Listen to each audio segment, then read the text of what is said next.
Hello everybody, welcome back to my channel. My name is Hannah. I am a registered dietitian and today's video was highly requested. Today we are talking all about Weight Watchers. Weight Watchers has been around for a long time and it is a diet that so many clients have told me they have tried in the past. It's very popular and it's been around since the 1960s, so they must be doing something right?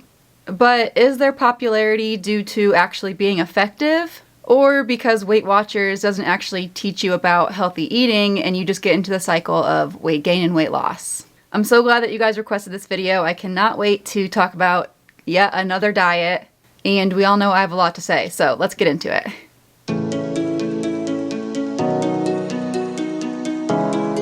So you guys all know what Weight Watchers is. I mean, everyone's heard of it. It's been around for 60 years. You get assigned a number of points that you can eat per day, and different foods are assigned a point level, so you know what foods you can choose that fit in your point allotment. And if you stay within your Weight Watchers points, then you should lose weight. Weight Watchers underwent a rebrand in 2018 where they started calling themselves WW, which stands for Wellness That Works.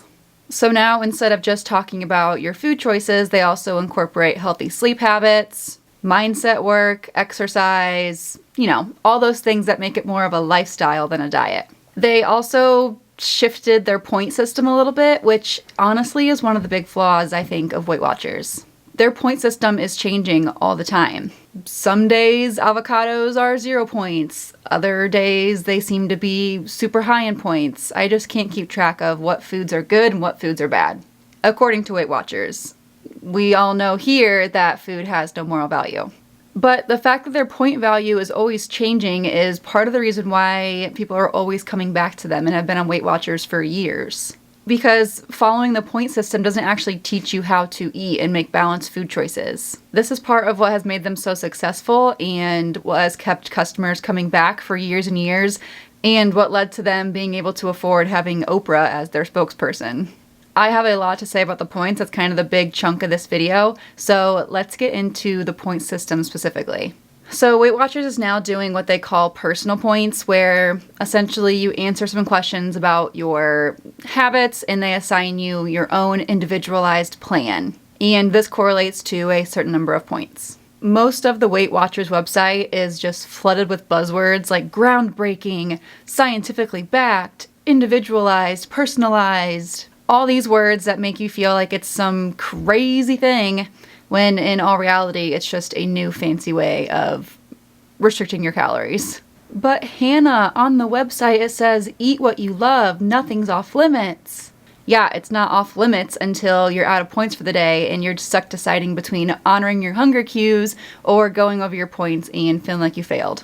This is the big issue with assigning a point value to foods. Food is so much more than just a number of points. And by assigning a point value, it makes you feel like if you eat low point foods, you're being good, and if you eat high point foods, then you are being bad. But there are many nutritious foods that are high in points. And I say this all the time too, just because something is high in calories does not mean that it's unhealthy for you. Avocado, salmon, nuts and seeds and peanut butter, all these foods that are really, really rich in healthy fats are just naturally high in calories, but they're so nutritious for you. So even though Weight Watchers says that you can enjoy all foods, you're probably going to feel a little bit guilty if you spend a whole lot of your points on a bagel or avocado or something else that is high in points. And you're going to get a lot of positive reinforcement for eating foods that are low in points or even 0 point foods. So these 0 point foods also make no sense at all. Before the rebrand, I believe that all 0 point foods were the same, but now they tailor the 0 point foods to you and your needs. But don't be fooled, there's not anyone actually looking at what your needs are and making this plan for you. It's just all part of an algorithm. The most popular 0 point foods though are going to be your fruits and your veggies and your lean proteins. Chicken breast, cottage cheese, low fat Greek yogurt. But again, not everybody's 0 point foods are the same, which is just so confusing. Along with putting these 0 point foods on a pedestal, the other big problem I see with assigning a 0 point value to some foods is it discourages you from listening to your actual hunger and fullness cues and listening to what actually sounds good. you're probably just going to eat a lot of foods that are 0 points because they're 0 points and you can have as much as you want technically. That's going to leave you feeling really dissatisfied, and as you may know, if you don't actually feel that mental satisfaction from meals, you are way more likely to have that binge style of eating later in the day, later that week, or sometime in the future. We need to eat food for more than just physical nourishment. We have to also eat food that tastes good and satisfies us. And so, yeah, while you could eat unlimited broccoli and apples and cottage cheese, you probably can actually only eat so much of those foods before feeling very burnout. But don't worry, if you get tired of those 0 point foods and you're out of points for the day, you can use rollover points. So this means that you can eat more today if you want to, but you'll have to eat less tomorrow to make up for it. Boo! Our calorie needs and our hunger levels change every day. This is why calorie counting or point counting isn't effective for most people long term. First of all, there's no real way to know what your daily calorie needs are that vary day to day unless you're going in a lab and having your metabolic rate tested every morning. Sure, we can estimate, and that's what Weight Watchers and apps like MyFitnessPal do to kind of give you a calorie goal, but that is just an estimation. That may not be the actual amount of calories your body needs that day. And you shouldn't feel guilty if you feel hungrier one day than you do another day. But anyway, back to the Weight Watchers points. They also have this thing called Fit Points, where if you exercise, you get more points. And this just insinuates that you have to earn your food through exercise. Spoiler alert, no you don't. You have the right to eat whether you exercise or not. Bottom line, this point system is just calorie counting all fancied up. And if we reduce our view of food to the amount of points that it has, or similarly the number of calories it provides, that's likely going to lead to a negative impact on your relationship with food. Not to mention that you're not really going to be able to sustain this after you stop doing Weight Watchers. If all you can recognize about a piece of chicken is how many points it has, or points it doesn't have, you're not actually educated on how that food is going to serve you. But again, this is what keeps people coming back to Weight Watchers and the reason why they've been in business for so long. Truthfully, Weight Watchers is just another version of Noom, another version of Optavia.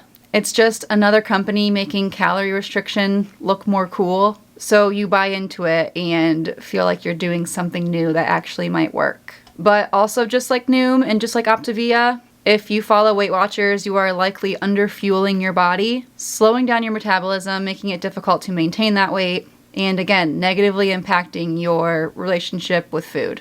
I also got Noom and Optavia vibes because Weight Watchers also has coaches, and the only qualification you need to be a Weight Watchers coach is you just need to love Weight Watchers. Just like Noom, just like Optavia, there aren't any qualifications to be a coach, and so you're putting your health in the hands of someone who is not qualified to actually help you or serve you in that way. Bottom line, Weight Watchers is just another diet. If it works for you and you truly do like it, that's great. I am not here to tell you what to do with your body or what food choices to make, but I am here to discuss the cons of diets like these and why they're not a good fit for everybody. Every time I do a diet review, someone gets offended by it, and that's not my intention. I have just seen so many clients that have done all these different diets, Weight Watchers especially, and they come to me so exasperated and exhausted from diets like these that make empty promises and leave them feeling like a failure. So if that's you, you've done Weight Watchers or maybe even Noom, Optavia, any of those, please don't feel guilty if it didn't work for you, because you're in the majority. The only way to truly improve your health is to make changes to your behaviors, and your weight is not a behavior. And also, these behavior changes need to be sustainable. The behavior change of saving your points or only eating 0 point foods isn't a behavior change that you can probably maintain forever. I'm talking behavior changes like trying to get protein at each meal and snack, meal planning, meal prepping, drinking more water, doing exercise that you enjoy, prioritizing fruits and veggies, improving your relationship with food, working with a dietitian. Depending on which behavior changes you choose to do, they can likely be ones that you maintain forever.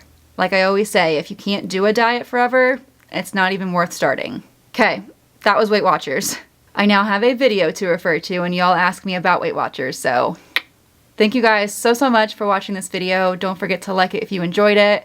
Leave any questions below in the comments. Don't forget to subscribe. And I will see you guys in the next one. Bye.